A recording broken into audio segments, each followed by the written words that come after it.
Quand vous écoutez Quotidien hier, la conclusion, c'est il n'avait qu'à pas venir, il n'avait qu'à pas être arabe. Voilà ce que elle sous-entend de ce que j'ai dit. Qu'est-ce que vous voulez que je vous dise? Que je réponde chaque matin? Que nous répondions chaque matin?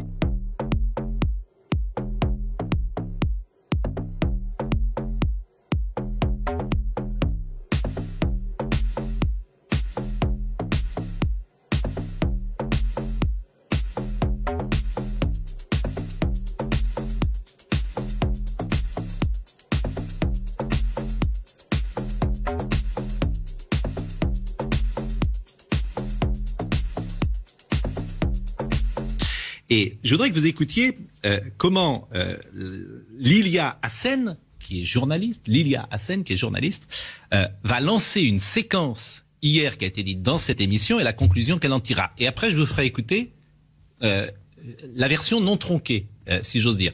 Et j'invite nos amis de Quotidien à écouter. Peut-être qu'ils n'ont pas eu le temps hier, il y a beaucoup de travail, etc. Ils ont écouté qu'une partie. Ça peut arriver. Bon.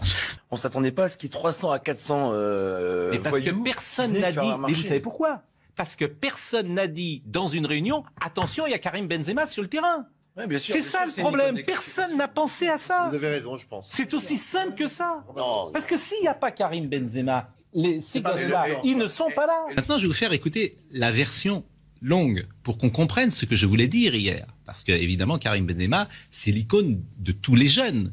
Et que ces jeunes voulaient le voir. Précisément parce que c'est l'icône en France, c'est un champion du monde, c'est un joueur exceptionnel, donc tout le monde voulait être au Stade de France pour le voir, et qu'il eût fallu peut-être penser à cela que des gens allaient se déplacer pour lui. Écoutez la version longue, si j'ose dire. Le Real, tout simplement. Mais la semaine dernière, il y a eu une finale de Coupe de France, ils étaient pas là. Karim Benzema, c'est le meilleur. Karim Benzema, c'est le meilleur joueur français, peut-être le meilleur avançant français de tous les temps. Et c'est l'exemple. C'est le futur Ballon d'Or. C'est une icône. Et c'est pour ça que je vous dis, il voulait le voir à juste titre.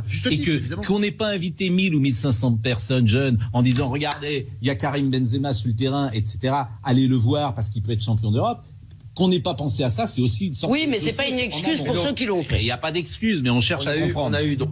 Alors, c'est formidable la manipulation. C'est formidable parce que je dis en fait, ou je veux dire l'exact contraire.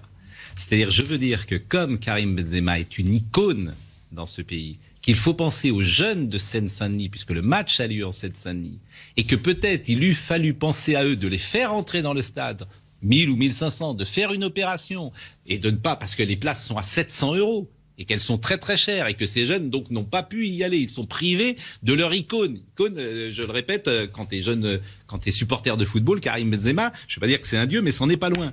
Donc évidemment que l'organisation était défaillante. Bien sûr, ces jeunes n'auraient jamais dû se trouver près des grilles. Et c'est évidemment cette organisation déficiente, défaillante, qui est coupable, et non pas Karim Benzema qui est responsable des événements de samedi.